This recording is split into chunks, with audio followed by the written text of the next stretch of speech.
Comenzamos a grabar. Cuando hablamos de pared anterior de tórax y de regiones pleuropulmonares, ¿qué se les ocurre? ¿Qué creen que es eso?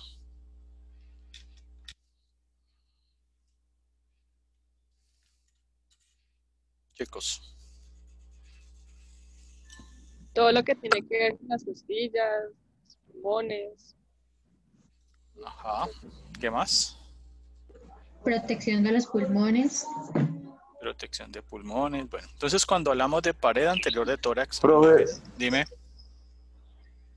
profe, qué pena. Lo que pasa es que yo apenas logro entrar porque es que yo estoy acá en el Cauca y tengo muy mala conexión y está lloviendo muy fuerte. Listo. Ahorita me das en un ratico, me das tu dato, ¿vale? No hay problema. Ok, dale, pues, gracias. Bueno, entonces cuando hablamos de pared anterior de tórax, estamos hablando de la porción anterior y superior del tronco.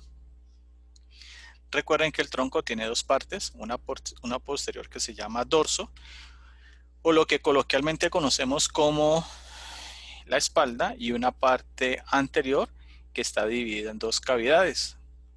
Una cavidad torácica y una cavidad abdominal que va a estar delimitada por unas paredes, una pared anterior, una pared posterior a nivel del tórax y una pared anterior y una pared posterior a nivel del abdomen. Dentro del tórax entonces tenemos una región, bueno, dos regiones básicamente, que se denominan las pleuropulmonares, que son aquellas regiones en las cuales van a estar presentes los pulmones. ¿Listo? Bueno, entonces en la pared anterior de tórax, bueno, o en el tórax, yo les hablaba ahorita, que tenemos una pared anterior que corresponde a esta, que va hasta las costillas, y una pared posterior. ¿Listo? En su pared anterior voy a identificar varias estructuras. Este hueso, que es el esternón, que tiene tres porciones, una superior, una media y una inferior. Vamos a ubicar las costillas. Las costillas en total son 24, 12 por lado y lado. Las puedo clasificar en falsas y verdaderas. Ellas se unen al esternón por su parte anterior. Y por su parte posterior voy a tener la columna vertebral articulándose directamente a las costillas. El tórax me va a presentar una abertura superior que va a estar delimitada por la primera costilla y una abertura inferior que va a estar delimitada por un músculo grande que voy a encontrar aquí, que está inervado por el nervio frénico que se llama ¿cómo? Diafragma. El diafragma, muy bien. ¿Listo? Entonces, las costillas van a ir de anterior o posterior o viceversa y van a delimitar una caja, la cual la vamos a llamar la caja torácica. Y en su parte posterior, entonces ellas se va a unir a las costillas. En la parte anterior hay un hueso muy importante que en últimas es el que permite la unión de la caja torácica o del tórax al esqueleto apendicular, que se llama la clavícula, que la voy a tener al lado y lado.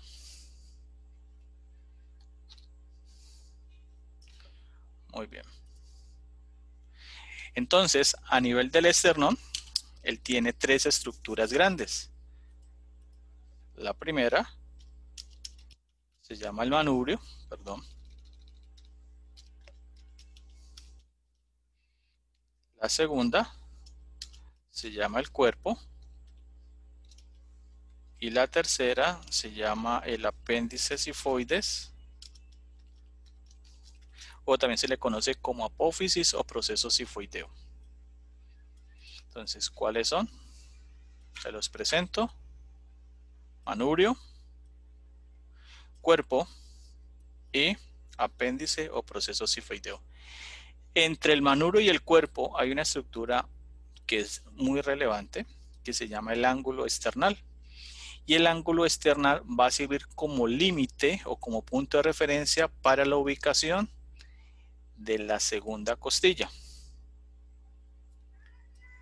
En este ángulo voy a tener un cartílago que me va a formar una articulación, valga la redundancia, cartilaginosa.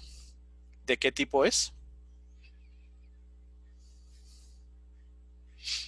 ¿Una cartilaginosa de qué tipo?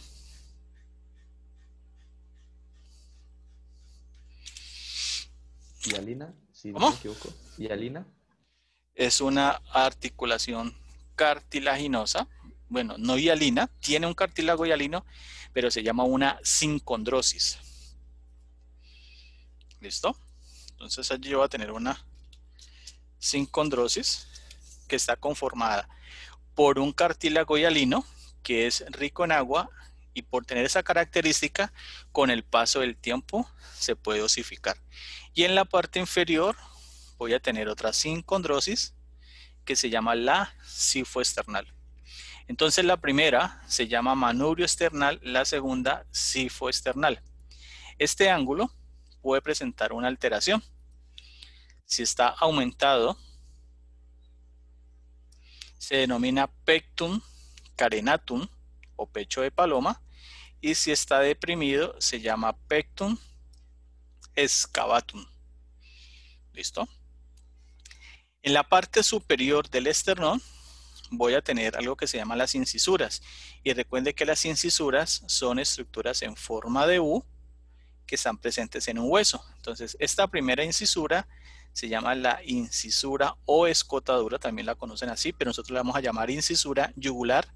Lateralmente tengo las incisuras esternales y a lo largo, en su cara lateral del esternón, voy a tener todas las incisuras costales donde se van a articular los cartílagos costales. ¿Listo? Los cartílagos costales también son cartílagos ricos en agua, o sea, son cartílago hialino que con el paso del tiempo se van a osificar. Entonces, si se osifican con el paso del tiempo, ¿qué características desde el punto de vista funcional se puede ver alterado en una persona que tenga una rigidez de la reja costal? Responsabilidad torácica. Exactamente, entonces esa persona va a tener esa limitación y no va a ser una limitación desde el punto de vista patológico, sino desde el punto de vista funcional. Bueno, sigamos por acá. Muy bien, entonces las costillas, ¿cuántas tenemos en total? 24. Tenemos 24 costillas. De las 24 costillas, vamos a hablar de una mitad, que serían 12. De esas 12, 7 van a ser verdaderas. Y vamos a tener 5 que son falsas. Perdón. Las verdaderas las van a encontrar en algunos textos que le llaman veras y las falsas les llaman espurias. Y se les llaman verdaderas, ¿por qué? Porque ellas se articulan directamente al esternón. Y las falsas, se les dice falsas, porque no están articuladas directamente al esternón. Y de las falsas voy a tener dos articulaciones que se llaman dos costillas que se llaman costillas flotantes. Esas costillas se les denomina flotantes porque no están articuladas en su parte anterior, solamente están articuladas en su parte posterior. ¿Hay alguna pregunta, chicos? ¿Les queda claro eso? Sí, profe. Sí, señor. Bueno, entonces las últimas dos costillas, la 11 y la 12, son estructuras que algunas personas se las extraen para tener un ángulo abdominocostal más pequeño. En otras palabras, para tener una cintura más pequeña. Las dos primeras costillas van a estar, digámoslo, acostadas, van a estar planas. Les saco aquí.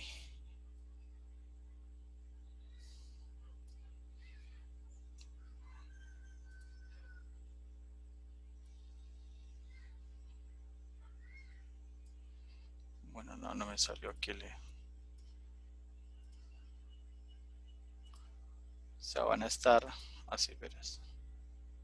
Una pregunta, ¿las dos flotantes están entre las falsas? Sí, señor. Vale, profe, gracias.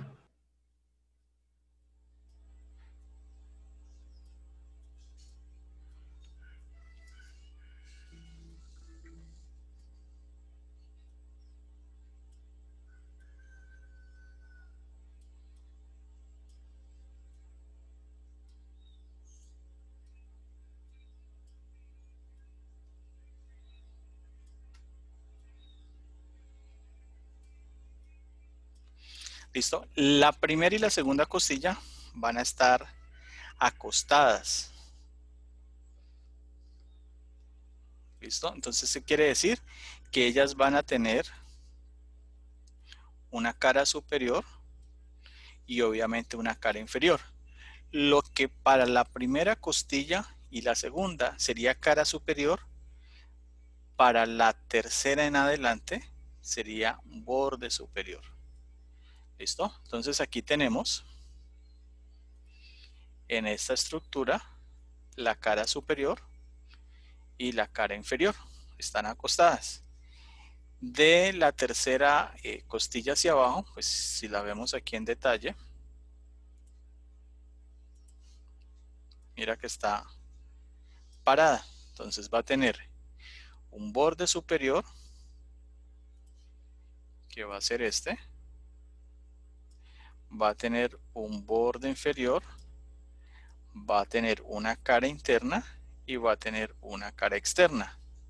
En la primera costilla que voy a tener una cara superior, voy a tener obviamente una cara inferior, voy a tener un borde interno y voy a tener un borde externo. En la tercera costilla hacia abajo voy a tener un borde inferior y voy a tener un borde superior. ¿Listo? Todas las costillas van a tener una cabeza, aquí la tenemos, y la cabeza me va a presentar dos carillas costales. Vamos a tener un cuello, un tubérculo, un ángulo, un cuerpo y en el borde inferior un surco.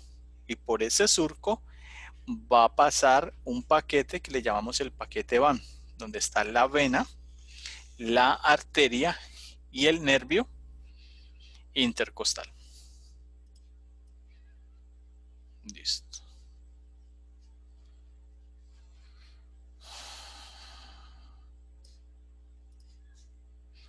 Entonces, Profe, qué pena. contámelo. ¿Cómo es que se llama lo que acaba de mencionar, en la que vienen las tres, la arteria, vena y el nervio? El paquete VAM. Entonces, a nivel de la pared anterior del tórax, vamos a tener las siguientes articulaciones.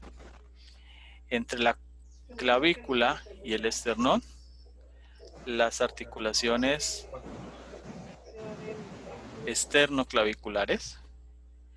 Voy a tener las articulaciones condrocostales y esas articulaciones las llamamos así porque, chicos, alguien tiene el micrófono abierto, por favor.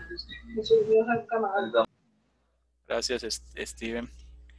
Resulta que los cartílagos costales se unen al esternón y me forma la articulación condroesternal o esternocondral. La parte ósea de la articulación y la parte cartilaginosa se unen y me forman la articulación costocondral o condrocostal. Y entre los cartílagos costales se va a formar la articulación intercondral. Eso son las articulaciones por la parte anterior.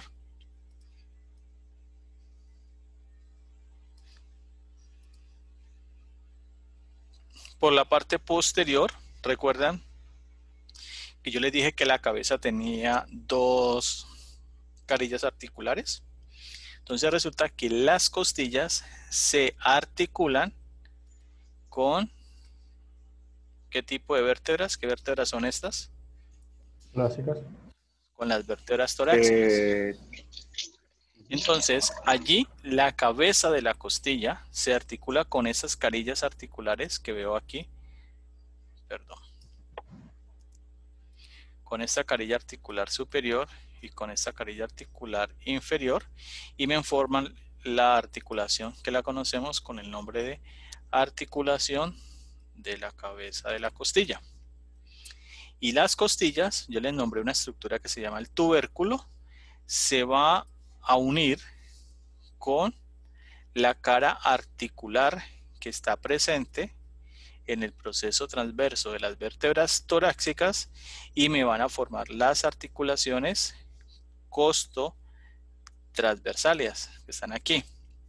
La unión de las articulaciones costo-transversales, que son dos, y la articulación de la cabeza de la costilla, que en su gran mayoría son dos, me van a formar lo que conocemos con el nombre de articulaciones costo-vertebrales.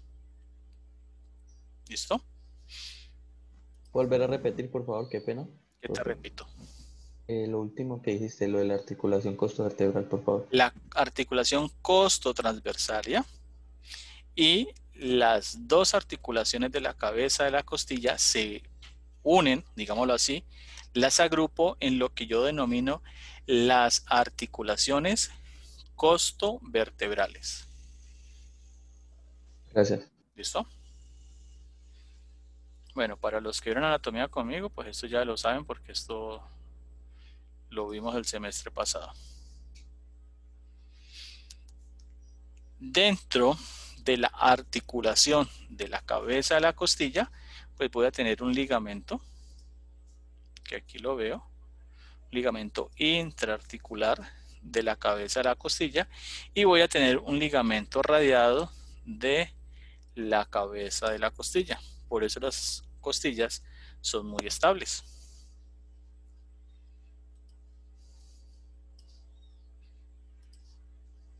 Muy bien.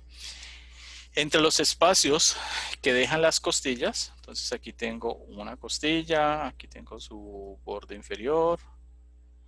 Créame que este es el esternón. Esto va a llegar acá.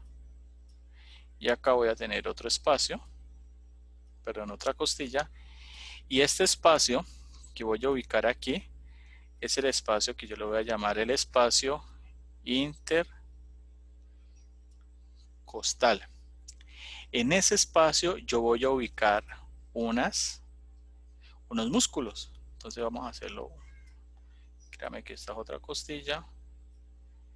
Créame que esta es otra costilla. Entonces, los músculos que van a tener una orientación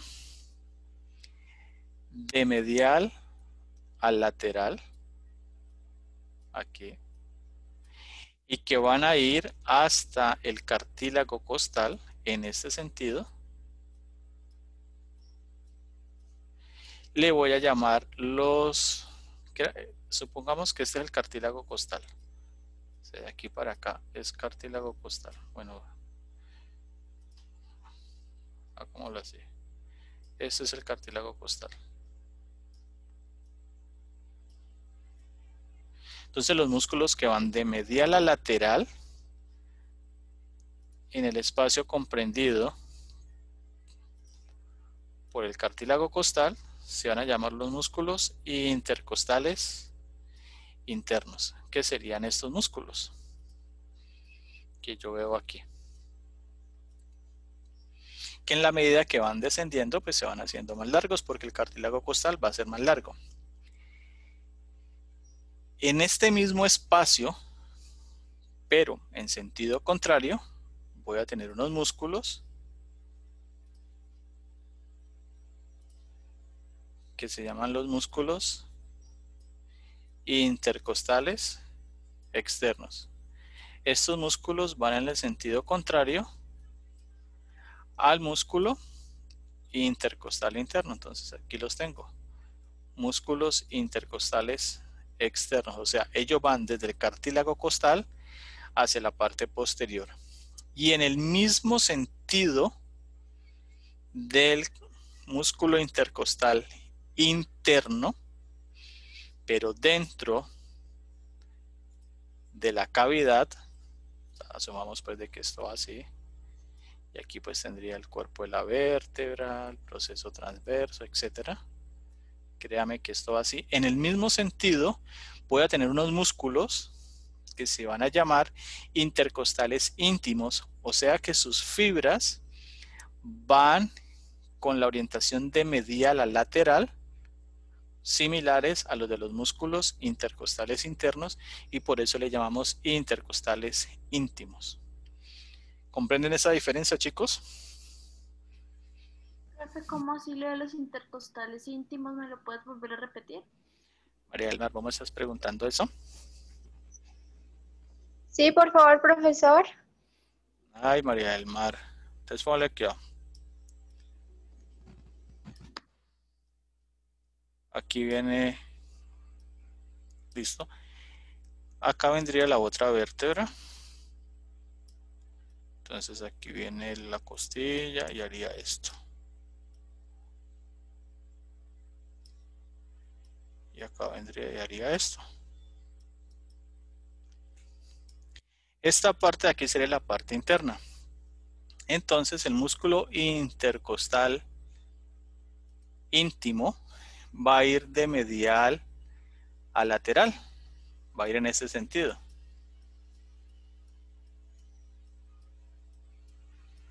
Pero solamente lo voy a ver en la parte interna de la cavidad torácica. No los voy a ver por fuera. ¿Qué dije con la orientación, en relación con la orientación de las fibras del músculo intercostal interno? Van de medial a lateral. ¿Pero por qué parte? Al contrario, o sea, desde el... Van por la parte externa. Entonces, si yo los veo, los intercostales íntimos van así por la parte interna de la cavidad y los intercostales internos van así pero por la parte externa.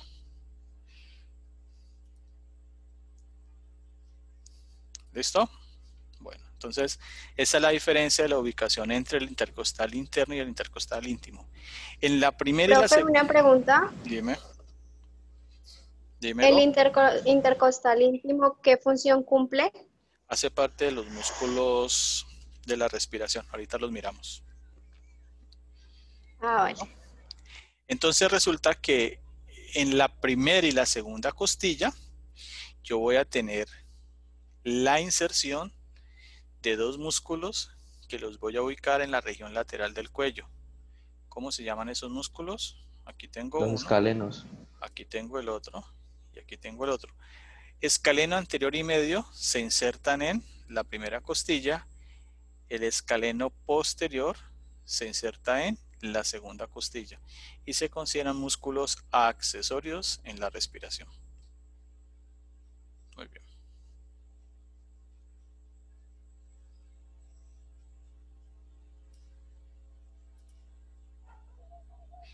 Entonces acá, mira lo que te decía, la orientación de las fibras del músculo intercostal íntimo. Mira que tiene la misma orientación de las fibras del intercostal interno. Y esta es la pared posterior del esternón. Y hay un músculo que lo definen como un músculo transverso, pero sus fibras, si las vemos acá, son fibras oblicuas. Y le llaman el músculo transverso del tórax. Que su punto de inserción van a ser los cartílagos costales, más específicamente la articulación condrocostal en su cara interna.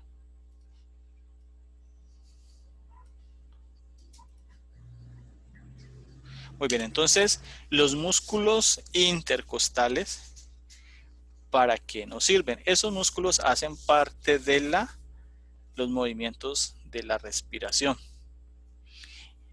La respiración, ¿cómo se define, chicos? Inspiración, inspiración. No, Sí, la ¿cómo? ¿A qué se define respiración? Absorber oxígeno y soltar dióxido de carbono. Más o menos, pero no es. ¿Quiénes serían? O sea, ¿a qué se le llama respiración?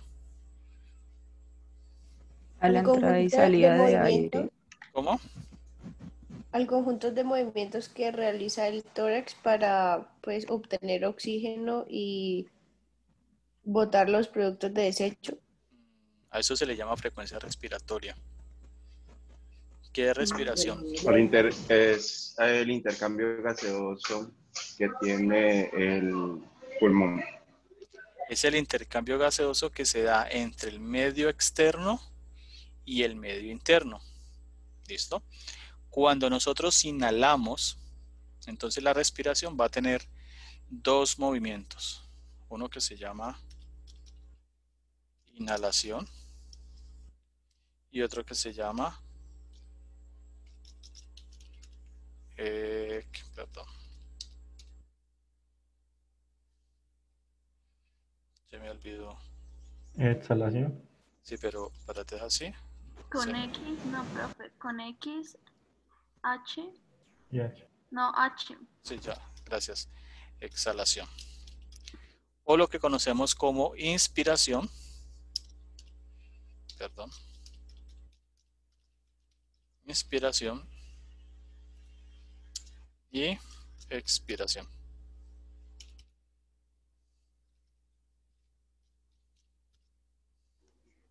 Profe, Con ese, ¿no? ¿no sería con ese la Con S, expiración? profe. Espérate. Bueno, creo que sí. Sé que la tengo con X. Que la tengo con X. Pero bueno. Creo que es con X, pero... Listo, entonces, ¿qué hago? Yo tengo un proceso de inhalación o inspiración y cuando hago eso, ¿qué sucede? Tomo aire del medio externo con una concentración de ¿cuánto de oxígeno?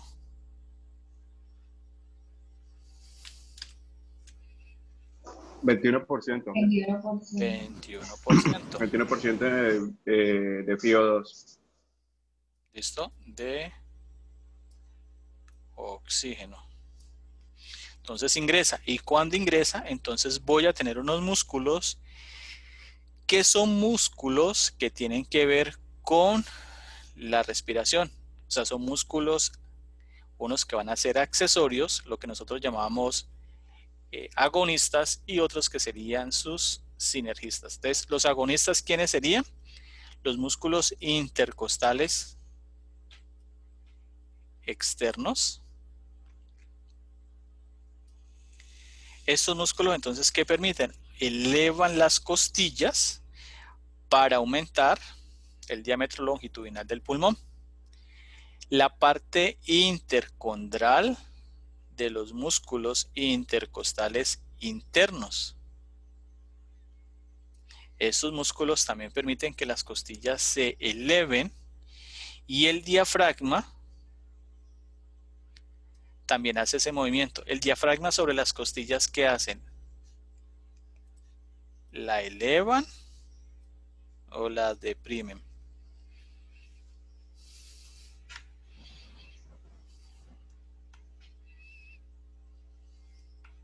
¿Qué hace el diafragma sobre las costillas, chicos? ¿La leo? ¿La elevan? ¿Alguien da un punto de vista? ¿Se expanden? ¿Alguien dice algo diferente?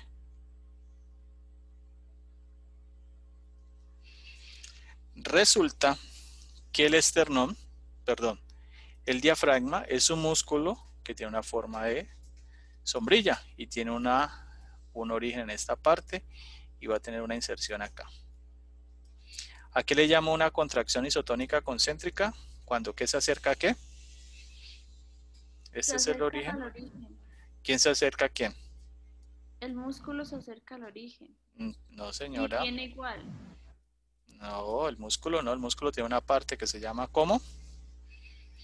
Cuando la inserción se acerca al origen, a eso le llama una contracción isotónica concéntrica. Entonces, ¿qué hace el diafragma? El diafragma desciende. Y como él desciende, las costillas inferiores se alargan, aumentando el diámetro longitudinal de los pulmones. Ahora, ¿cuáles son los músculos accesorios en la respiración?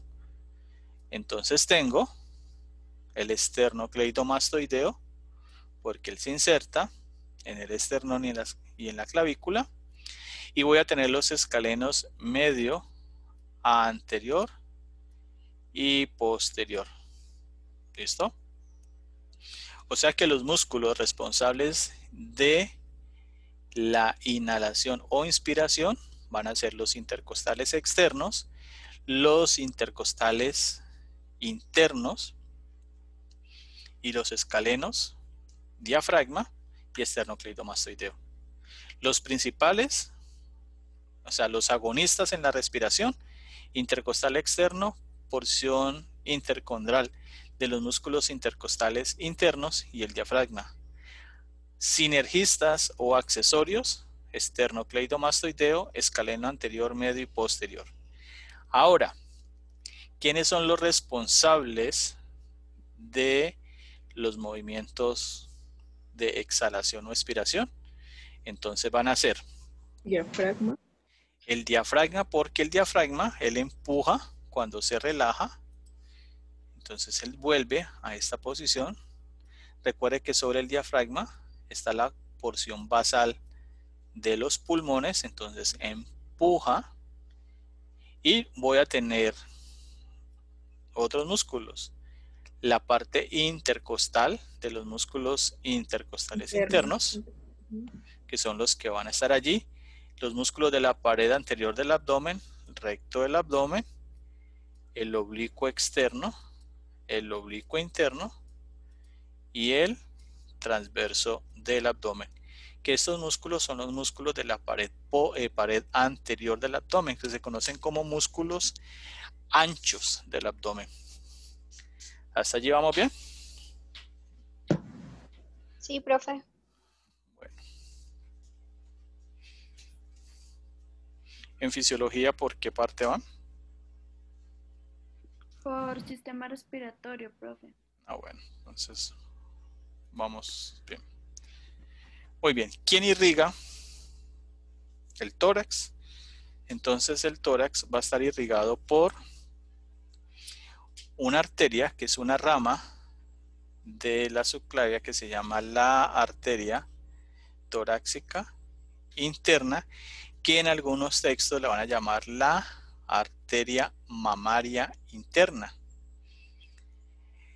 Estas arterias, vamos a tener unas ramitas que se van a llamar las intercostales superiores e intercostales inferiores.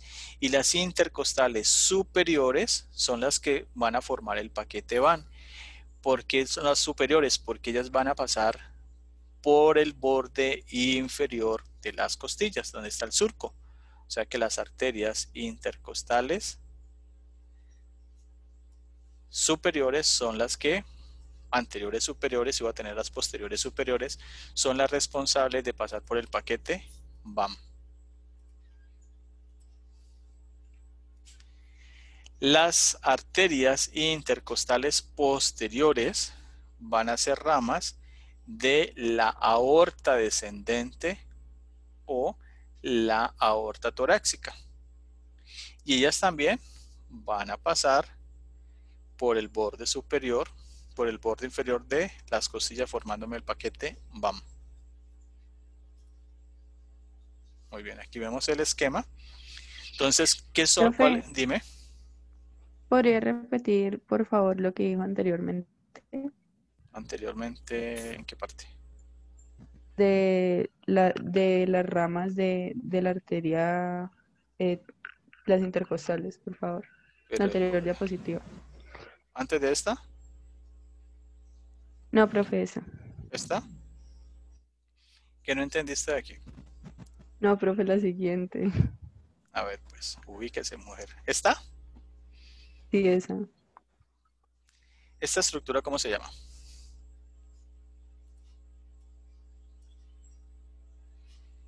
¿Cómo se llama?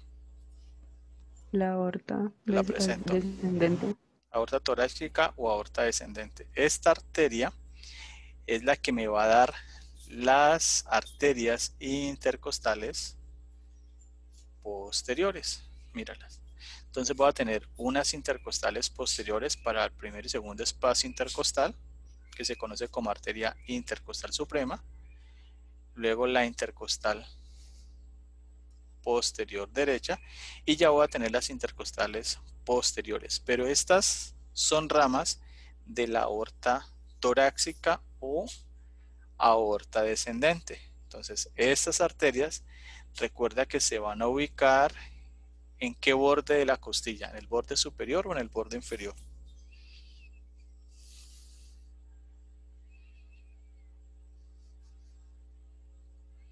¿En qué borde se van a ubicar, chicos?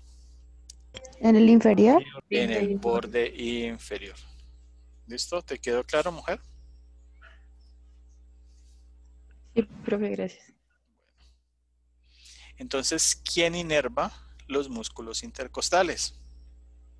Entonces vamos a tener los nervios intercostales. Entonces, recuerden que este es el cuerpo vertebral. Este es el cuerpo vertebral. Aquí tengo el proceso transverso. Tengo otro proceso transverso y este proceso espinoso. Y aquí en medio, en el canal vertebral, ¿qué voy a ubicar?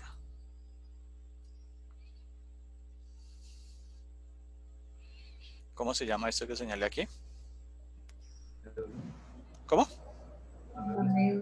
La médula espinal. Entonces, aquí voy a tener los nervios intercostales que van a pasar ¿por qué borde? ¿Superior o inferior de la costilla? Inferior. Por el borde inferior de la costilla. Entonces ellos se van a proyectar hacia la parte lateral, dándome los ramos cutáneos laterales y van a estar en la parte anterior, dándome los ramos cutáneos anteriores.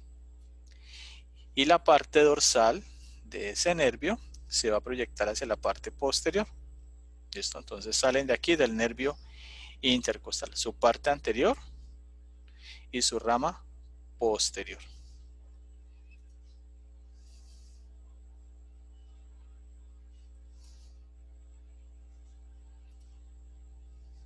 Muy bien, entonces aquí vemos el esquema del paquete BAM. Mira el paquete BAM. Tengo la vena.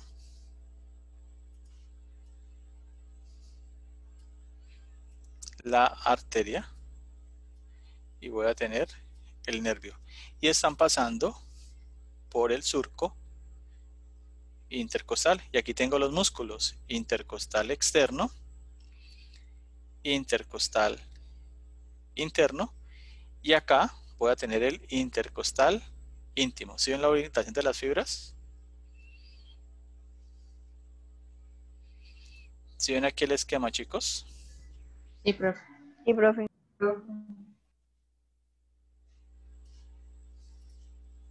Listo.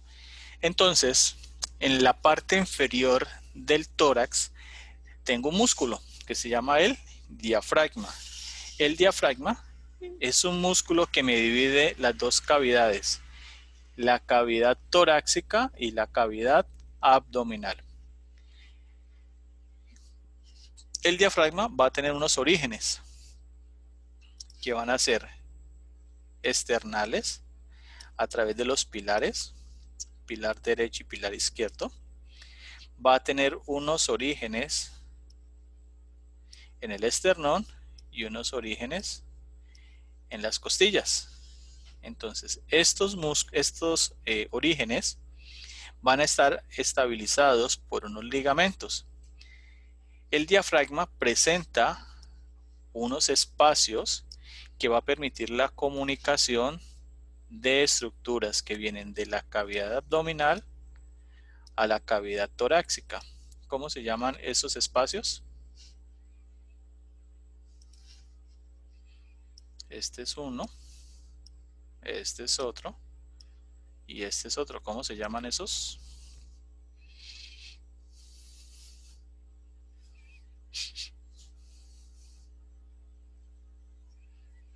¿Cómo se llaman?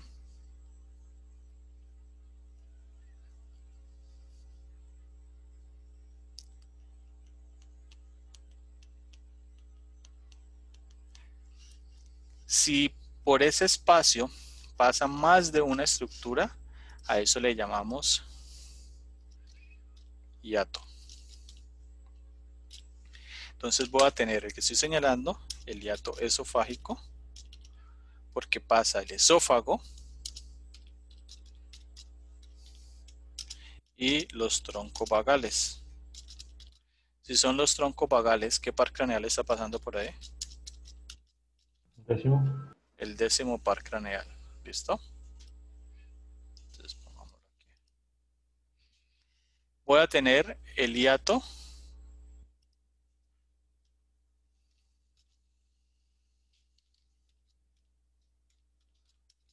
aórtico. ¿Qué pasa? La aorta y el conducto torácico.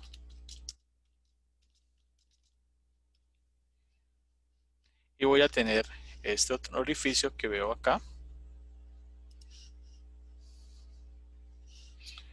Pero lo borro aquí.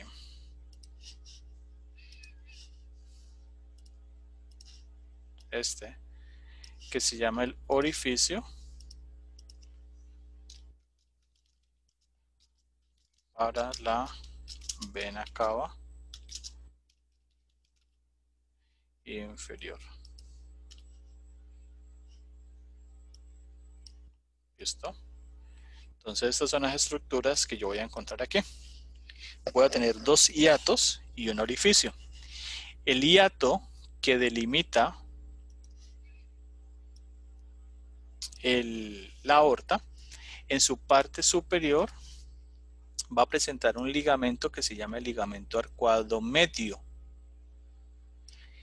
Ese hiato entonces en la parte superior lo delimita, o su límite superior corresponde al ligamento arcuado medio y sus límites laterales corresponde a los bordes mediales de los pilares del diafragma, derecho o izquierdo. Sobre este músculo que hace parte de la pared posterior del abdomen y este otro músculo, ¿cómo se llaman?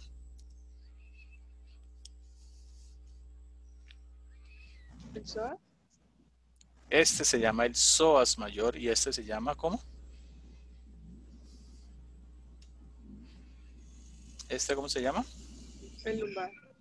Cuadrado lumbar o cuadrado de los lumbos.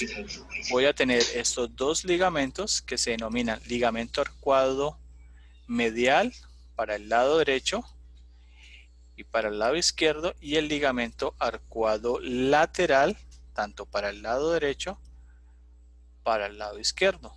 Entonces, pregunta de parcial: ¿cuántos ligamentos arcuados voy a tener presentes o van a estar presentes en el diafragma?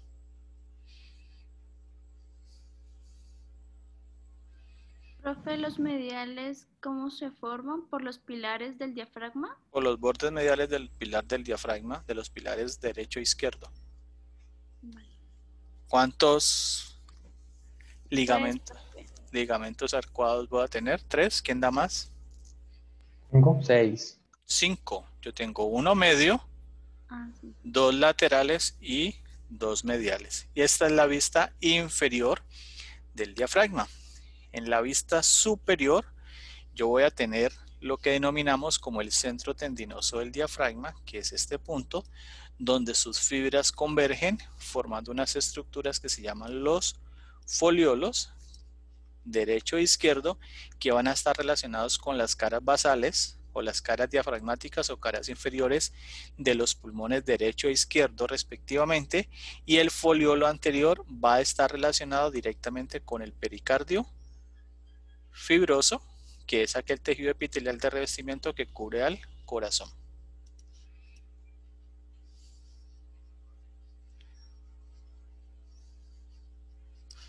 Muy bien.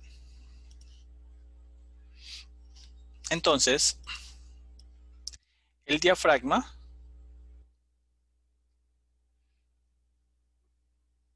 chicos, que no me quiere correr. El diafragma está inervado por ¿qué nervio?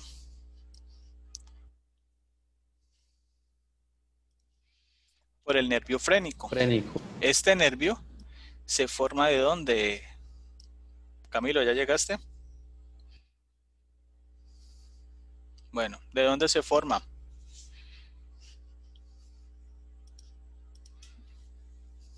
Centro cervical, profe. C3,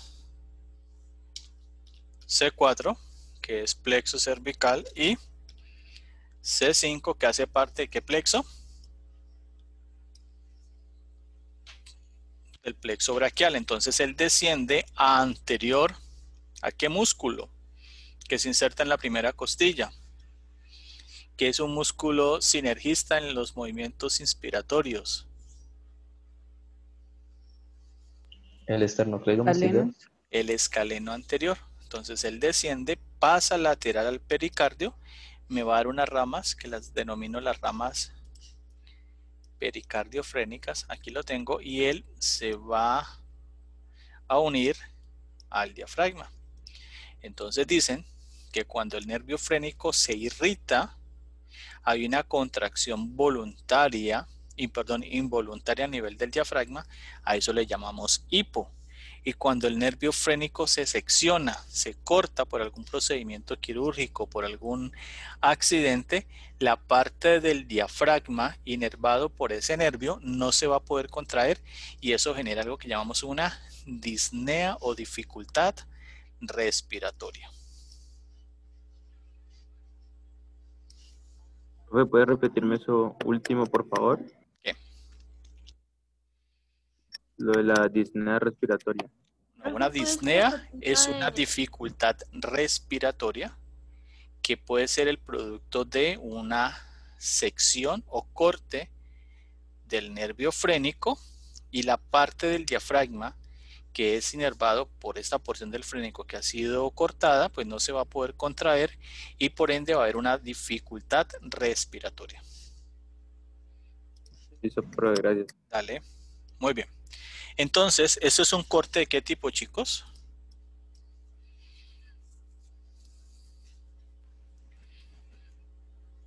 ¿Eso es un corte de qué tipo? Transversal. Es un corte transverso. Entonces acá tengo una vista, una porción posterior, aquí, y acá va a tener una vista anterior.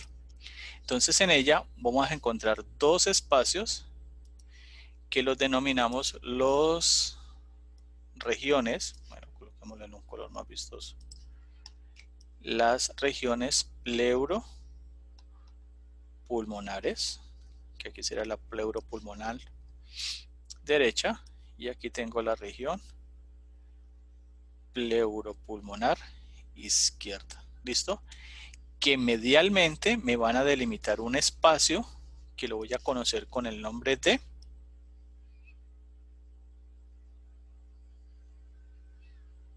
¿cómo se llama este espacio?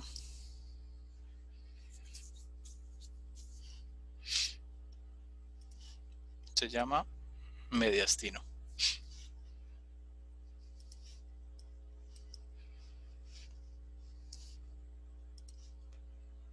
Muy bien, entonces el mediastino yo lo voy a poder ubicar desde una vista lateral y desde una vista anterior. Desde una vista anterior yo voy a delimitar el mediastino superior, que va a estar dado por la línea que va desde el ángulo esternal, pasando por la cuarta costilla torácica hasta la primera costilla torácica. Eso se llamaría mediastino superior, donde voy a tener la abertura superior del tórax, y el mediastino inferior, que estaría desde el diafragma hacia la parte inferior.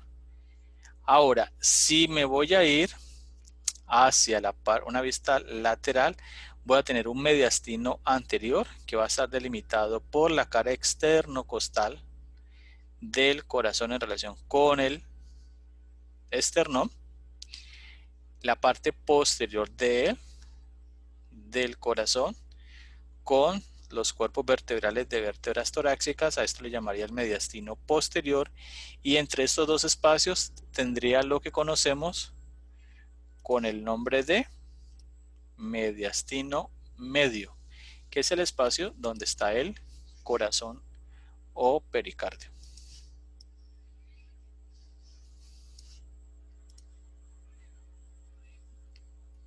Muy bien, entonces aquí en este corte transversal, ¿qué vemos? La región pleuropulmonar derecha, región pleuropulmonar izquierda, mediastino posterior, mediastino anterior y el mediastino medio.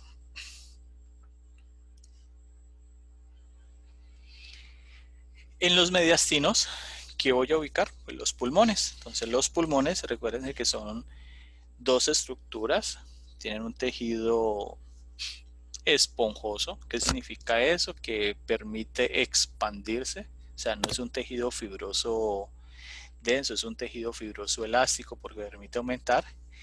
Va a tener dos caras que van a estar relacionadas con el diafragma, que se llaman las caras diafragmáticas. Aquí las vemos. Va a tener dos puntas o apex. Va a tener un borde anterior, que van a estar esto, y van a tener unas caras que le llamamos las caras mediastinales. ¿Por qué le decimos caras mediastinales?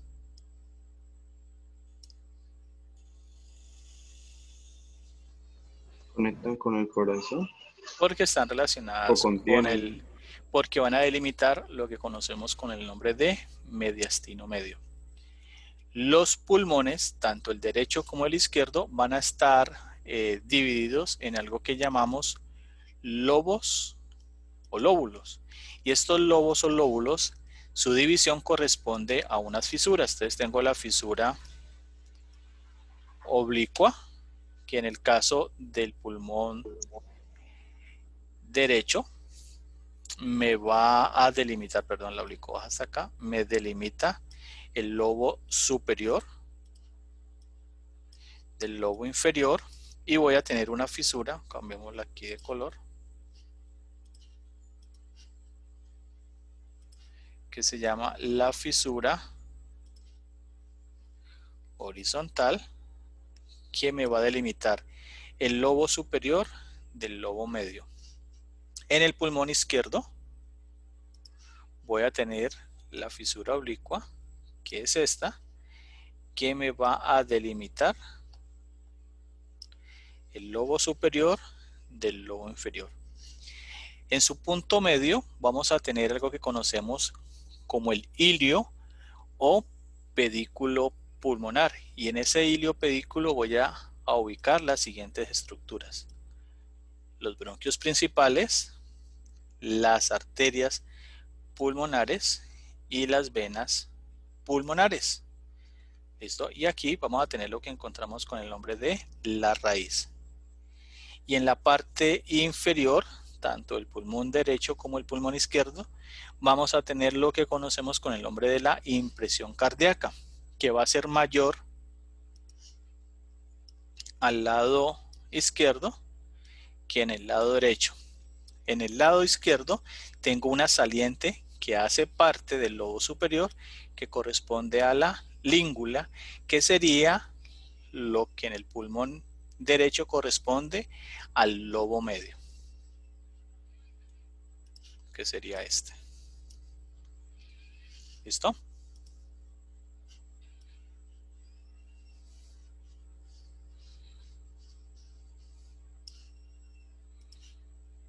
Muy bien. Entonces el pulmón está cubierto por un tejido epitelial de revestimiento que se llama la pleura.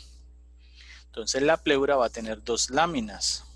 Una lámina parietal, que va a estar hacia la parte externa, y una lámina visceral o pleura pulmonar, que está adherida al pulmón. Entre los dos va a haber un espacio que se llama la cavidad pleural. Ese espacio contiene un líquido seroso que permite que cuando los pulmones se alarguen y se acorten, generan un movimiento de fricción y a través de ese líquido ceroso permita moverse, permita desplazarse. ¿Listo?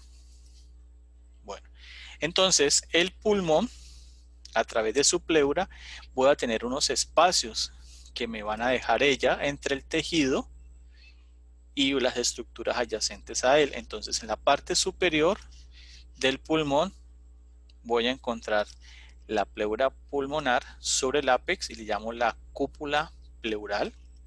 Hacia la parte medial, en relación con el mediastino, tengo la pleura mediastinal.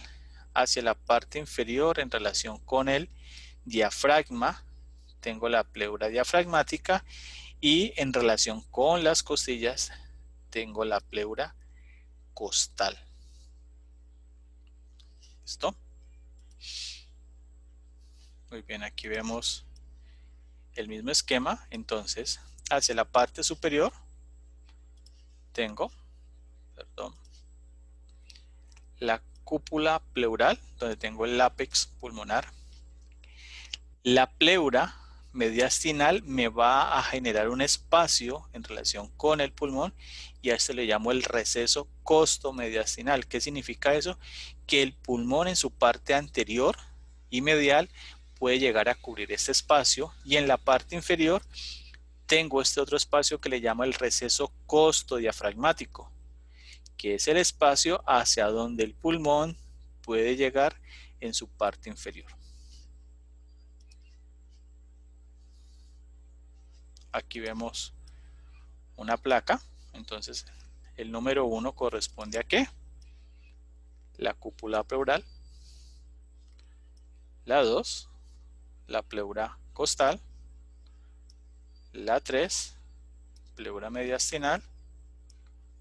La 4, pleura diafragmática, y voy a tener los recesos costomediastinales y costodiafragmáticos.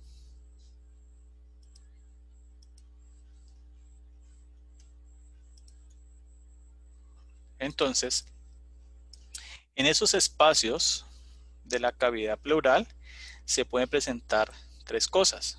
Uno, que se llama un neumotórax, que sería entrada ¿de qué? De aire. De aire. De aire. ¿A qué cavidad? Pleural. A la cavidad pleural. 2, puedo tener otra entrada de líquido, que ¿cómo le llamaríamos a eso? Si es sangre, Neumotórax. Si entra líquido, sería hidrotórax. Líquido. Que ese líquido puede ser sangre. Si es sangre, le denominamos hemotórax. Si es materia purulenta, le llamamos piotórax. Y si es agua, le llamamos hidrotórax. Entonces, para poder permitir que el pulmón no colapse por la presencia de agua, sangre, líquido, materia purulenta o aire, se hace un procedimiento que se llama un tubo de tórax, que le entra hacia ¿qué cavidad? ¿A qué cavidad entraría él, chicos? Pleural. A la cavidad pleural. Entonces, si voy de la parte más externa hacia la interna, ¿cuáles serían las capas que yo debo de romper? Entonces, esta primera, ¿cuál sería? Aquí tengo el pulmón. Listo. Les ayudo. La pleura visceral. ¿Cuál es la capa que le sigue? ¿Cuál es esta pleura capa? parietal. La pleura parietal. Muy bien. Luego, ¿qué sigue? ¿Qué músculos? Los intercostales internos. Intercostales íntimos. Luego, Los intercostales internos y luego los externos, ¿no? externos e internos, perdón.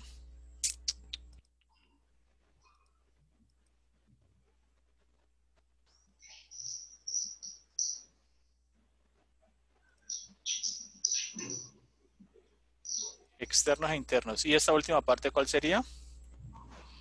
¿Esta roja? ¿Piel? La piel. Entonces, cuando yo hago el corte, debo de llegar hasta la cavidad pleural. Entonces, cuando hay un hidrotórax que tengo, acumulación de líquido, aquí bueno, hidrotórax, quiloxo o quiloso, perdón, o quilotórax. Entonces, porque hay presencia de quilo que tiene que ver con tejido linfático, y aquí tengo el hemotórax, que es presencia de sangre en la cavidad pleural. Pero entonces aquí, ¿por dónde hago el corte? Si yo tengo la costilla con sus dos bordes, borde superior y borde inferior, ¿por dónde hago el corte? ¿Por la parte inferior o por la parte superior? Muy bien, el corte yo lo debo hacer por la parte superior, no por la inferior, porque si lo hago por allí voy a generar algo que se llama una iatrogenia, y una iatrogenia es un error médico o un error de un personal del área de la salud. Muy bien, entonces.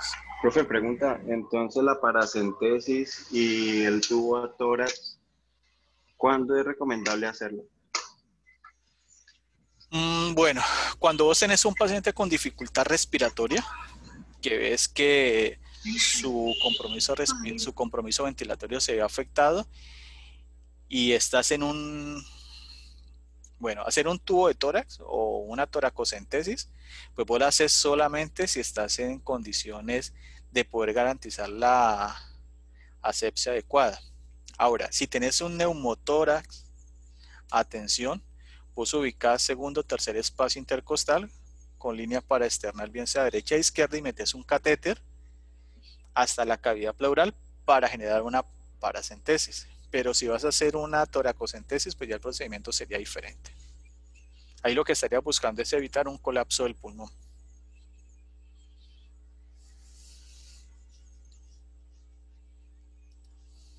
Profe, mil gracias. Dale, bueno, entonces aquí tenemos pues lo que utilizan, pero esto solamente se hace en el hospital, en urgencias.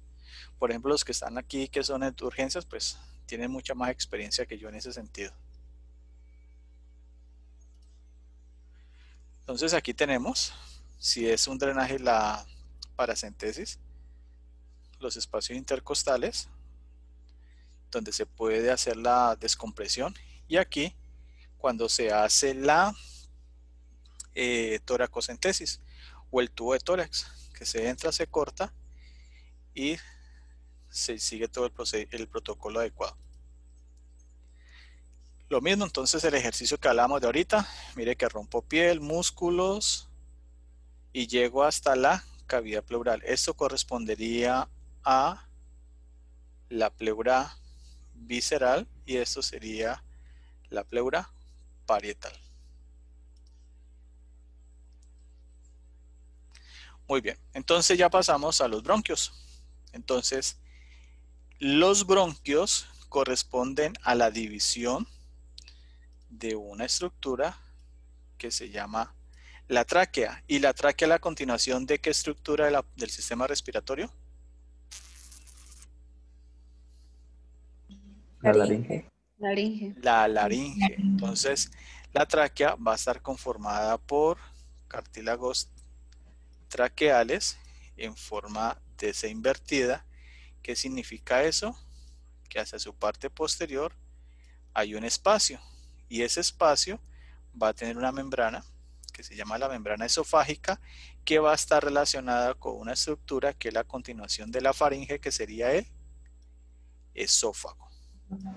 Entre los cartílagos, excepto en el primero, voy a tener un ligamento que se denomina el ligamento anular, porque en el primero el ligamento se llama el cricotraqueal.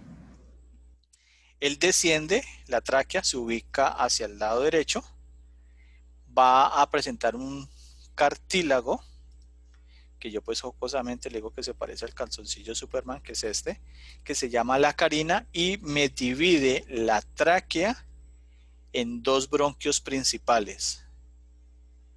bronquio principal derecho, bronquio principal izquierdo. El bronquio principal derecho va a tener una característica desde el punto de vista mecánico. ¿Cuál es? Que es más corto, y si lo proyecto en relación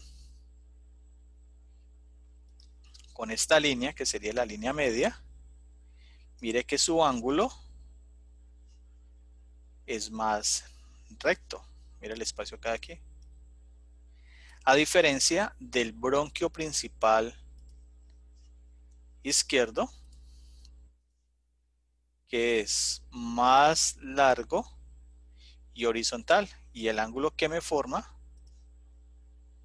mira que es más plano. Por ende, los cuerpos extraños que se vayan por la vía aérea normalmente van a terminar aquí. ¿Listo? Los bronquios principales se van a subdividir.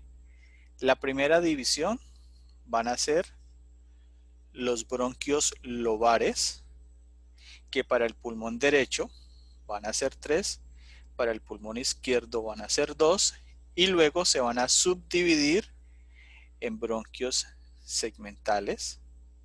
A su vez, los bronquios segmentales se subdividen en bronquios terminales. Los bronquios terminales se continúan como bronquiolos respiratorios, y en los bronquiolos respiratorios voy a tener los sacos alveolares, donde voy a tener el alvéolo pulmonar, que es el sitio donde se hace el intercambio gaseoso. ¿Qué entra?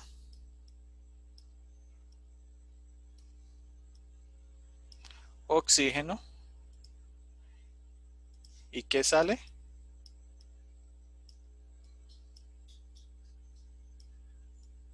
CO2. ¿Listo? ¿Cómo vamos allí, chicos? Bien, profe. Bien. Bueno, ya vamos a hacer la primera pausa.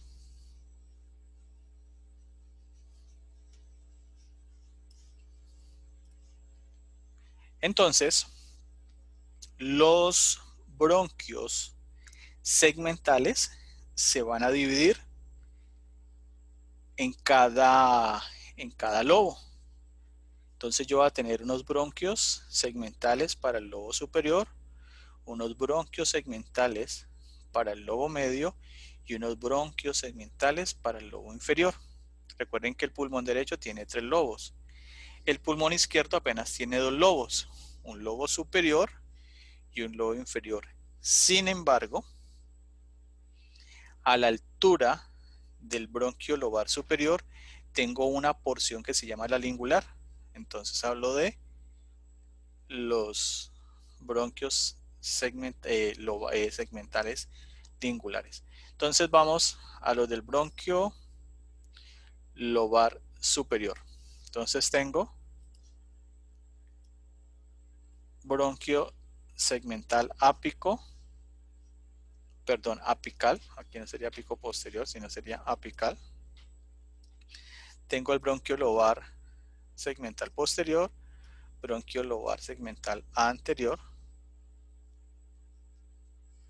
Y aquí voy a tener en el bronquio lobar medio, bronquio lobar lateral, segmental lateral, bronquio lobar segmental medial, y en la parte inferior tengo el bronquio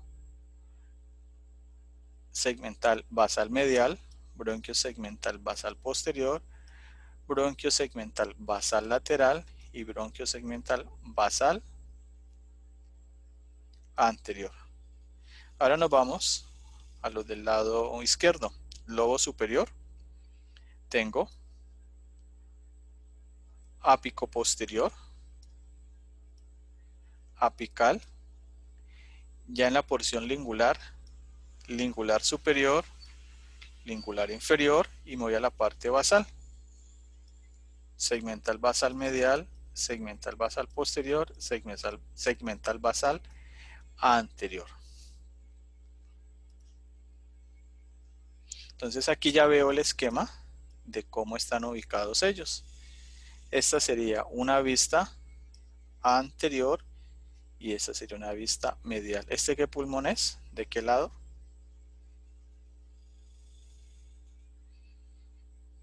¿De qué Derecho. lado es? Del Derecho. lado derecho, porque tengo los tres lobos: lobo superior, lobo inferior, lobo medio. ¿Qué segmentos voy a tener aquí? Entonces, segmental apical, segmental posterior, segmental anterior. Aquí tengo del lobo inferior, apical, basal lateral, basal anterior. Y en el lobo segmental medio tengo segmental lateral, segmental medial. Vamos hacia la cara medial del mismo. Entonces tengo apical, posterior, anterior. Para el lobo superior, para el lobo inferior tengo apical, basal posterior, basal lateral, basal anterior, basal medial. Y para el medio tengo basal medial. En total, ¿cuántos tengo? 1, 2, 3, 4, 5, 6, 7, 8, 9 y 10. Segmentales para el lado derecho. Vamos al izquierdo. Entonces tengo en el lobo superior, ¿cómo se llama este?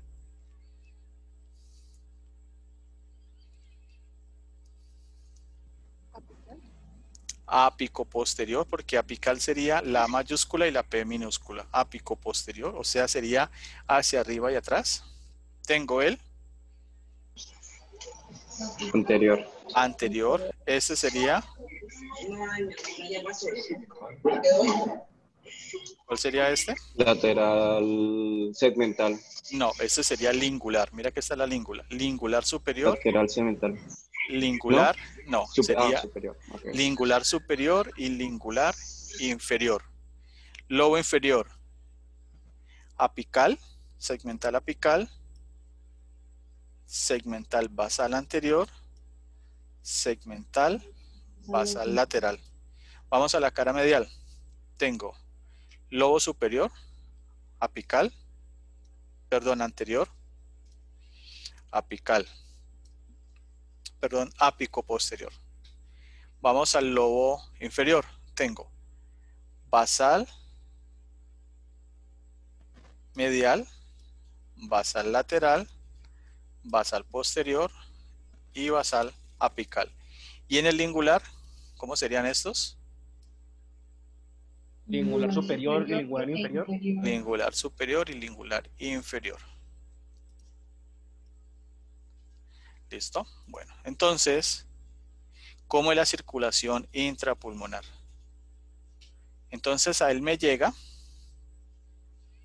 una arteria, que sería esta, que ¿de dónde vendría la arteria pulmonar? Ventrículo derecho. Del ventrículo derecho, muy bien, por eso está pintada de color azul. Entonces viene la arteria, luego se divide en arteriola, que es más pequeña, y luego va a tener una pared capilar o un plexo capilar arterial donde se va a dar el intercambio gaseoso. Y luego se devuelve a través de la vena pulmonar, que me va a llegar a qué sitio, a qué lado.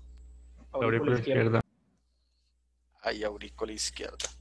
Bueno, los disculpo porque sé que eso, pero si por ahí está uno de los que vio conmigo anatomía el semestre pasado y me dice aurícula, bueno, lo peino. Llega al atrio izquierdo. Y ahora les digo el por qué. ¿Listo? Y está pintada de color rojo porque se define su color por el contenido, no por la estructura muscular.